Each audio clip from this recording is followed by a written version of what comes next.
ஆகாயம் தினம் தினம் அது புதி போதும் ரகசியத்தான் யாரு அறிஞ்சா அதிசயத்தான் யாரு புரிஞ்சா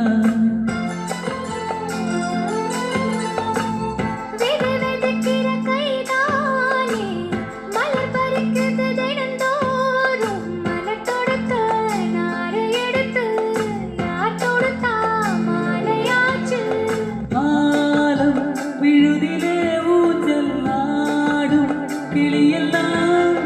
மூடும் சிறகில மெல்ல பேசும் கதையெல்லாம்